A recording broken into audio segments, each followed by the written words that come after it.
അങ്ങനെ എൻ്റെ ഗ്രൂപ്പിൻ്റെ ഊഴമെത്തി. ഞാൻ ഇന്ന് ന്യൂസ് എഴുതിയിട്ടില്ലായിരുന്നു. എന്താ കാരണം എന്ന് വെച്ചാൽ എനിക്കിപ്പോഴും ആലോചിച്ചിട്ട് കിട്ടുന്നില്ല. അങ്ങനെ ഞാൻ എൻ്റെ ഗ്രൂപ്പ് ലീഡറോട് പറഞ്ഞു, എടാ ഞാൻ ന്യൂസ് എഴുതിയിട്ടില്ല, മിസ്സിനോട് പറയരുതേ എന്ന്.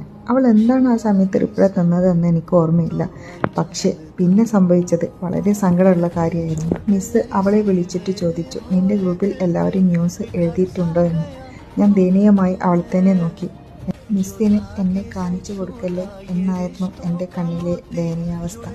ക്ലാസ്സിലെ മുഴുവൻ കുട്ടികളും എന്നെ തന്നെ ഉറ്റുനോക്കുന്നുണ്ടായിരുന്നു. എൻ്റെ ശിരസ് സങ്കടം കൊണ്ടും അപമാനം കൊണ്ടും താഴ്ന്നുപോയി. വല്ലാത്തൊരവസ്ഥയായിരുന്നു ആ സമയത്ത് എൻ്റെ മനസ്സിലുള്ളത്. എല്ലാവരും ഉറ്റുനോക്കുന്നതിൻ്റെ അർത്ഥം എനിക്ക് മനസ്സിലായിരുന്നു. കാരണം സ്വന്തം ഗ്യാങ്ങിലെ ഒരു മെമ്പറായിട്ട് പോലും എന്തിനവൾ എന്നെ ഒറ്റിക്കൊടുത്തെന്നായിരുന്നു എല്ലാവരുടെയും മനസ്സിലെ സംശയം. എനിക്കും അതുതന്നെയായിരുന്നു.